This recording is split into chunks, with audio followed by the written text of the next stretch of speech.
Bu şekilde 2 katlı.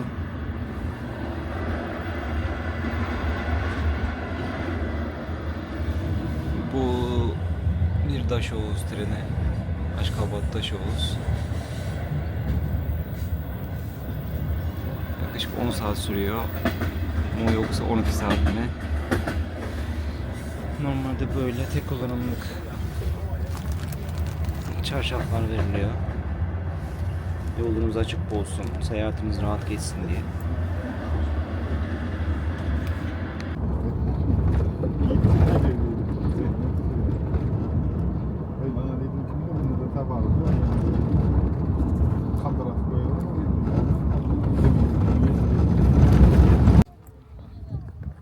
Tamam, burası da Daşoğuz'dan 1 saat uzaklıktaki Körnörgenç. Necmettin Kübra hangisi? Bu taraf Sol taraftaki. Sultan Ali. Bu taraf Sultan. Yani bu taraf Sultan Ali, diğer taraf Necmettin Kübra. Necmettin Kübra.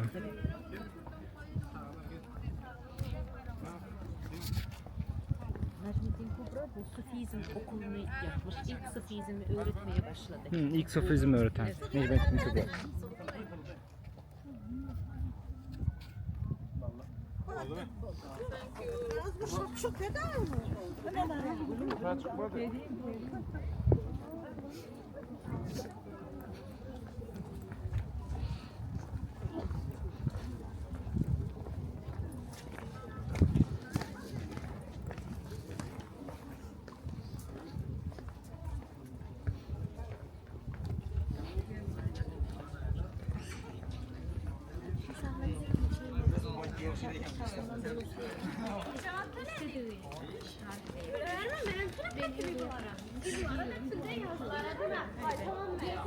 Sultan Ali.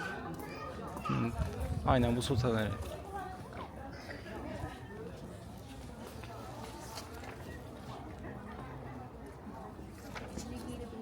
Böyle için çekmek olur mu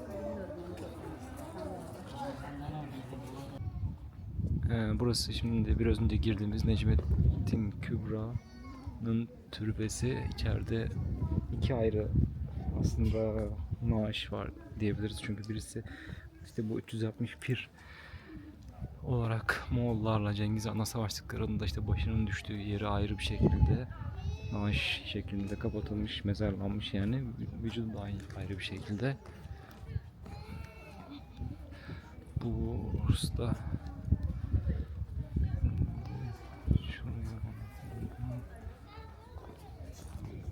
bu da Necmettin Kübra'nın iyi öğrencilerinden bir tanesiydi. Şimdi Körnörgenç'in diğer tarafına geçeceğiz. Bu arada binaların etrafında dönüyorlar taşlara dokunup, yani bu 360 pir bölgesi olduğu için bu şekilde dua ediyorlar. Yani QR kodları var. Ne yapıyorlar bir yani?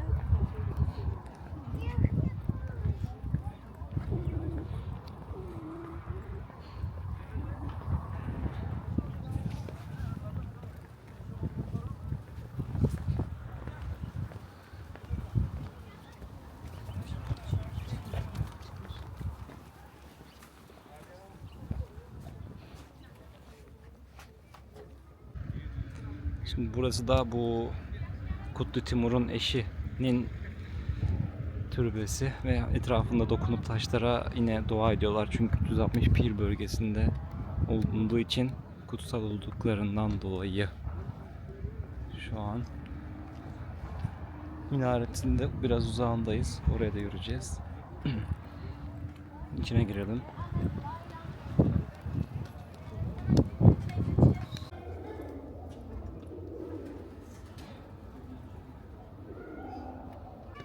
Burası da Seyit Ahmet Türbesi. Bu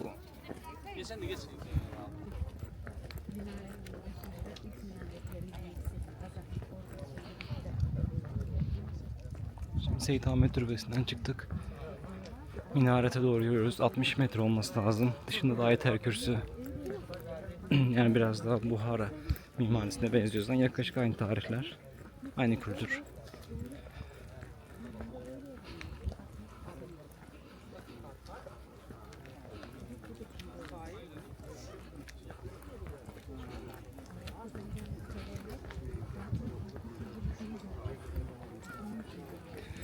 Yani 22 Mart'ta hava 24-25 derece, bayağı sıcak hissediliyor.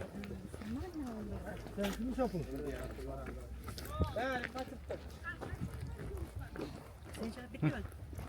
Oğlum oraya git. Evet.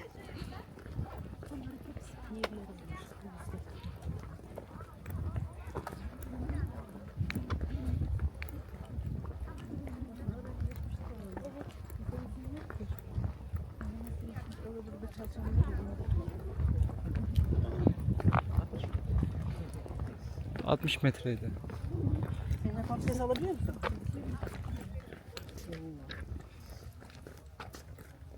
Aşağıdan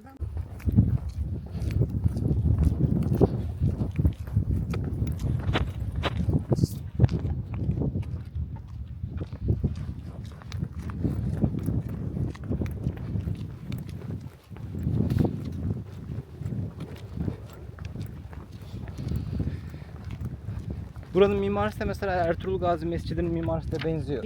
Kapının üstü. Çünkü eski Türk mimarisinden bu şekilde. Şurada da Benim- gibi bir şey var bak Sencer. Onu anlatmak istediğim şey şurası. Mimarı var kapının üstünde. Hı. Aynı Ertuğrul Gazi Mescidi'ndeki gibi. Bu yeni yapılan. Aşkabat'taki. Çünkü işte eski Türk mimarisi böyle olur. Kapının üstünden içeri doğru küçüklük olur.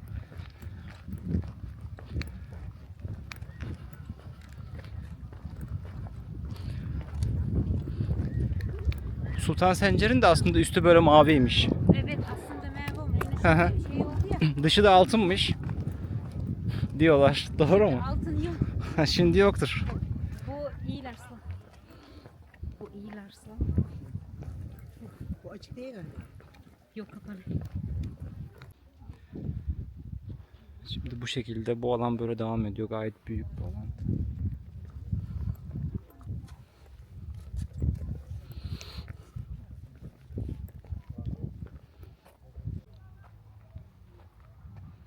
Şimdi burası da Kervansaray. Bu Erzamşahlar zamanındaki. Yine aynı şekilde Köyün Yürüyencin içerisinde minaretten sonra